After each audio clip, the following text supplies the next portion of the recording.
Former Governor of Illinois Rod Blagojevich was sentenced to 14 years in federal prison today for 18 felony corruption convictions. The convictions include trying to sell or trade the Senate seat President Barack Obama left behind when he won election in 2008. Mr. Blagojevich's crimes carried sentences that could have stretched into hundreds of years behind bars. Blagojevich said in court, quote, "I have nobody to blame but myself for my stupidity and my actions," end quote. The former governor will become Illinois' fourth governor in recent history to go to prison. In local news, the search still continues for 49-year-old Darren Ackerman.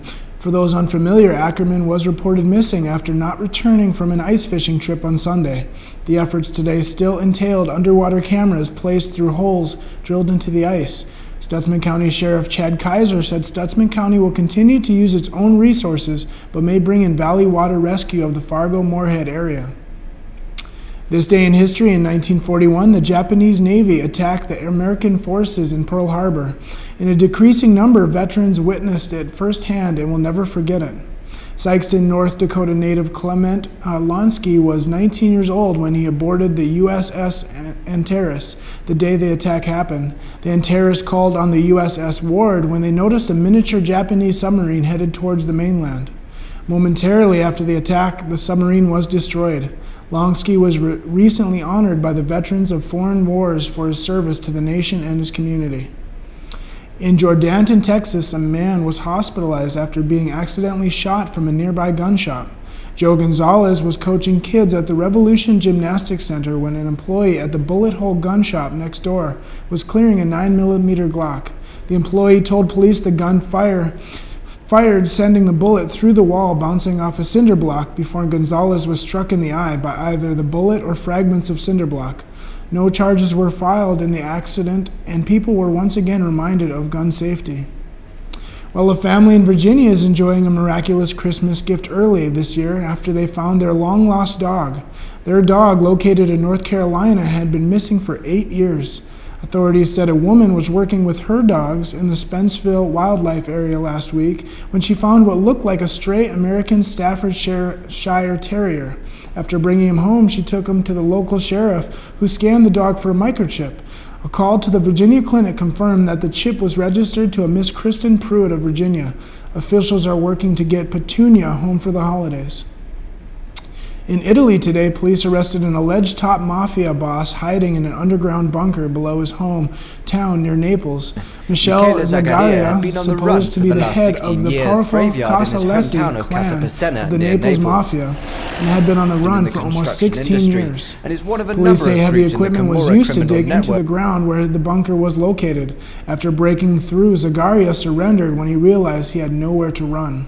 Zagaria was on the Interior Ministry's most wanted list and was considered to be the last super fugitive of the Camorra family. Well, today has certainly been great in the weather world. To find out if the sun will continue to shine, we turn to Jessica Gulseth. Jessica? Thanks, Johnny. We had unexpected weather today. A little warmer than predicted. We saw a high of about 32 degrees this afternoon. There was a slight breeze, but it didn't seem to factor into the temperature. Even though today exceeded our expectations, I cannot say the same for tonight. It will be cold as expected with a low of about 5 degrees. Thursday will be mostly sunny with a high of 13 degrees, and normally that wouldn't seem like much of a high, but Thursday night will make that feel like a heat wave. Thursday night will be -3 degrees with a wind chill of -20 degrees. Make sure to stay warm. And fortunately, it won't be that cold for too long. Friday will warm up enough to see some positive temperatures again. We'll see a high in the mid-teens for the day and back to the single digits again for the night. This weekend will be a good weekend to go outside and put up some Christmas lights if you haven't already. It should be just the right temperature to go out and about and keep you in the holiday mood. Saturday and Sunday, we'll see temperatures in the low to mid-30s.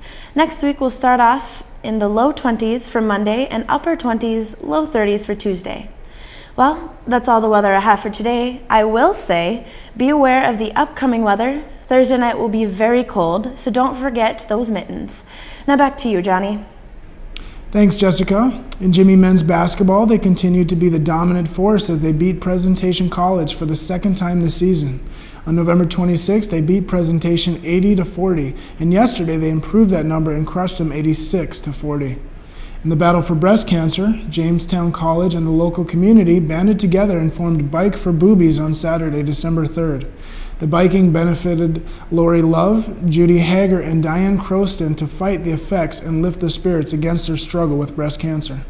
Along with the community, nursing students, the baseball squad, and Nightline Dance all joined the ranks. Together, they raised over $12,000 for the fight, as well as many prayers that continue to go out. Well, Jamestown, I hope everyone has a great holiday season, and I look forward to the future when we can once again be connecting the campus with the community. I'm Johnny Jerome. Good night.